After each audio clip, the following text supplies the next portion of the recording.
hello good morning सबैजनालाई अनि नमस्ते सबैलाई अनि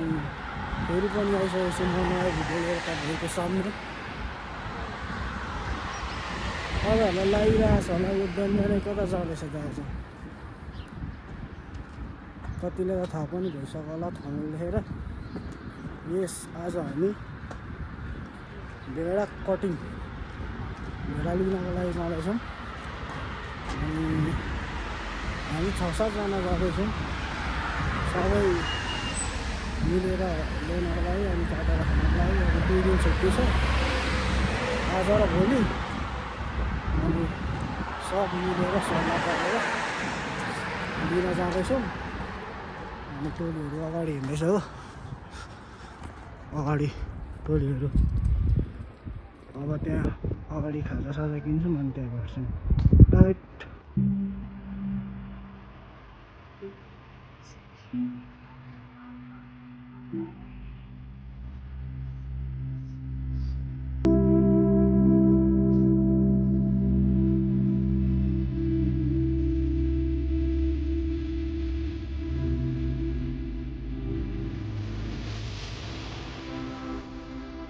यस हामी मार्केट आइसकेको छौँ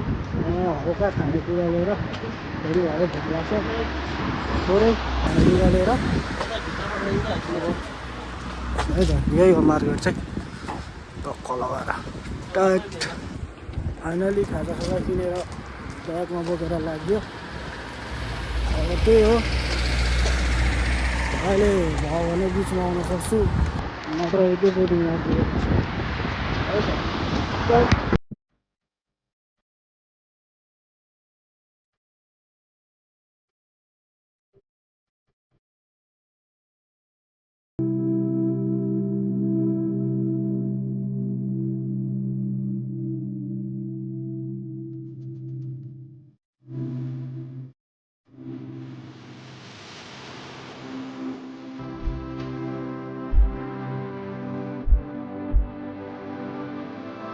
यस म फेरि आइसकेँ बिचमा आउँछु भने थिएँ आज यस दामी घाम लागिरहेछ अनि हल्का चिसो चिसो पनि भइरहेछ घाम पनि लागिरहेछ अब यहाँ चाहिँ अहिले रोमानियामा चाहिँ पुरै हरियाली हरियो पुरै हरियो हुने सिजन आइरहेछ यस्तो हरियो पुरै हरियो छ अनि साथीहरू दाइहरू भएर अगाडि हिँड्दैछ त्यही हो अब हिँड्दै जाँदैछौँ अहिले भरै पुगेपछि या फेरि बिचमा आउन सक्छु है त जा होला 10-15 मिनट हिँडेपछि हामी एउटा पुलमा आइपुग्यौँ अनि मेरो अब चाहिँ गाडीहरू कुदेकोले गर्दा डिस्टर्ब भएर होला त्यसमा माइन्ड नगर्नु अनि यहाँ पुल मुनि चाहिँ यो ट्रेनको लिक पनि रहेछ मिठो ट्रेनको लिक है ट्रेनको लिक रहेछ अनि टोलीहरू अगाडि हिँड्दैछ एक सिनेमेटिक सट हेर्छौँ है त टाइट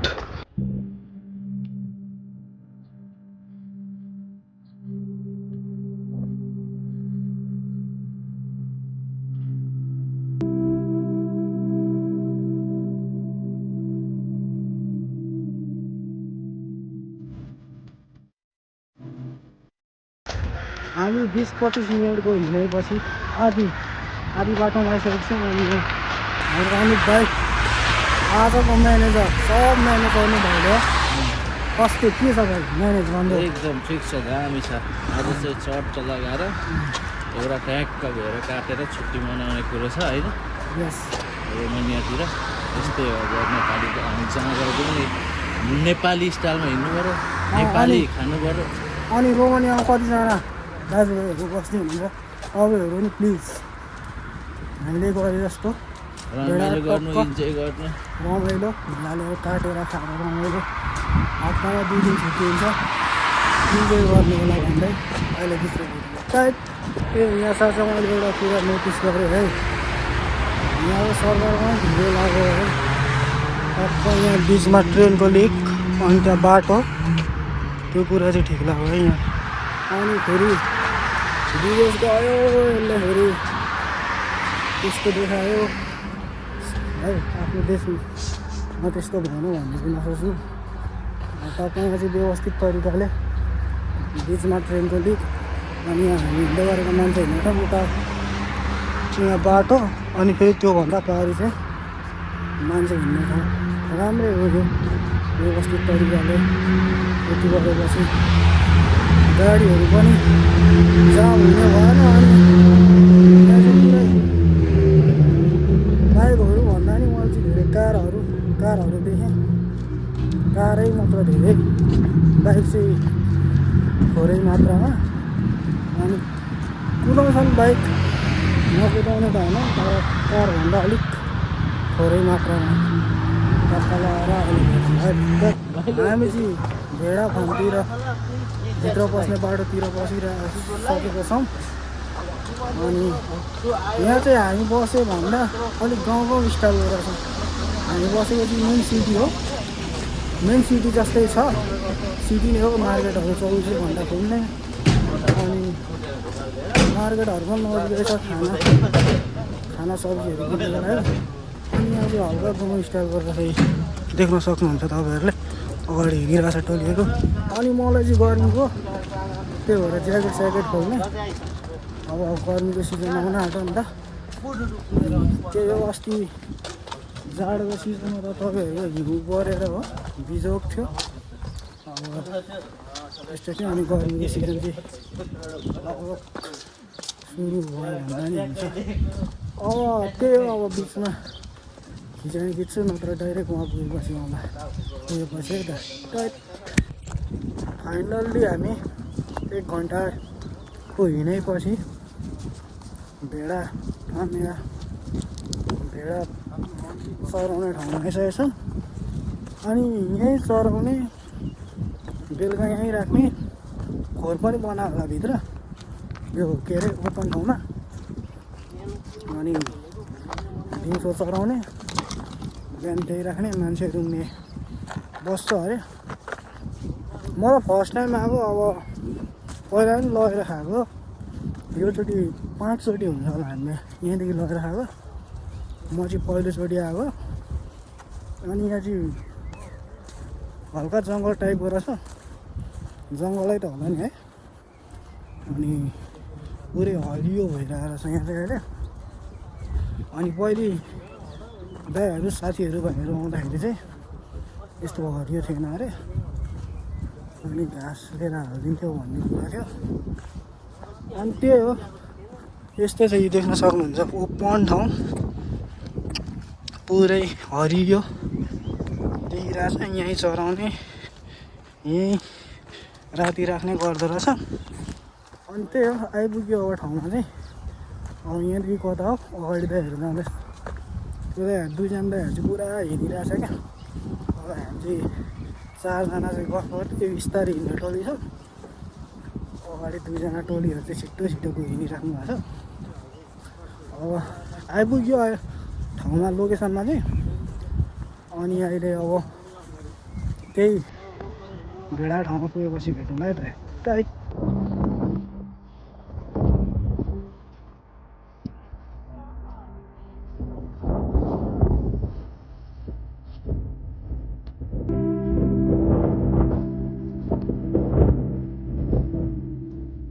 फाइनली हामी भेडा चावल भेडाहरू देख्न सक्नुहुन्छ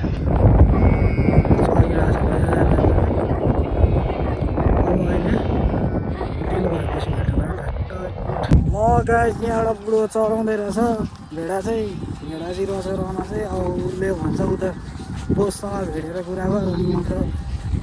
हुन्छ भनेर भन्दैछ अनि हामी उता उसको बोस भएतिर जाँदैछौँ अब त्यहाँ बोस भएको ठाउँमा पुग्छौँ अनि के भन्छ बोस्नु हामी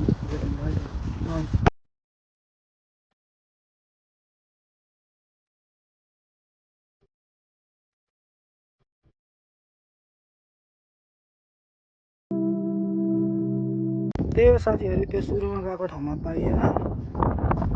भन्दा नि त्यो बोसलाई पर्खिँदा 20-25 मिनटको खाजासाजा खाइसक्यौँ आउँदै आएन अनि त्यही बुढालाई सोधेर अर्को ठाउँ कहाँ पाउँछ भनेर सोध्यौँ अनि त्यसले देखाइदियो अनि हामी त्यता जाँदैछौँ त्यता गएपछि त्यहाँ पुगेपछि दिनुहोस्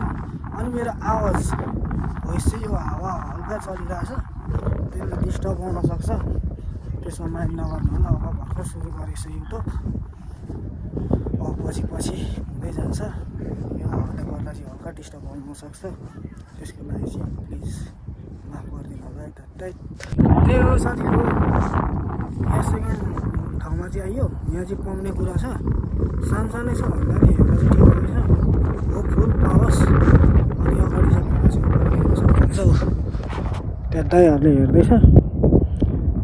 त्यही हो अब अहिले एकछिनमा डिल भएपछि भेटौँला है त ए यहाँ एउटा भाइले चाहिँ जुत काट्दैछ के गर्दैछ भने एक्लै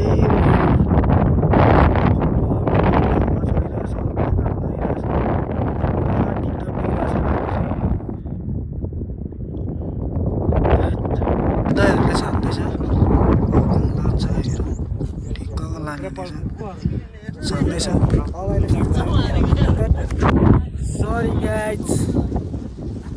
धेरै महँगो भनौँ त्यही भएर हामी नगइकन रुमतिर फर्किँदैछौँ मेरोमा चार्ज पनि छैन अब अहिले एकैचोटि रुम पुगेपछि है टोलीहरू अगाडि फेरि हिँड्दै म फाइनली रुममा आएँ फ्रेस भयो अब त्यो सरी गाइज भएन अब भेडा लिने भनेर गएको धेरै महँगो भएन अन्त अनि सीमित मान्छेले खाने भनेर गएको थियो अनि त्यही अनुसार पैसा छुट्याएको थियो त्योभन्दा महँगो भएन अनि सरी त्यही हो सरी भन्न चाहन्छु अब भएछ भने अर्कोचोटि है अनि त्यही हो अब भिडियो पनि धेरै लाभ भयो जस्तो लाग्यो अनि त्यही हो भ्लग स्टार्ट गरेको छु अनि च्यानलमा नयाँ हुनुहुन्छ भने लाइक सेयर अनि सब्सक्राइब गरिदिनु होला त्यही भन्दै अर्को नयाँ भिडियोमा भेट्नुपर्छ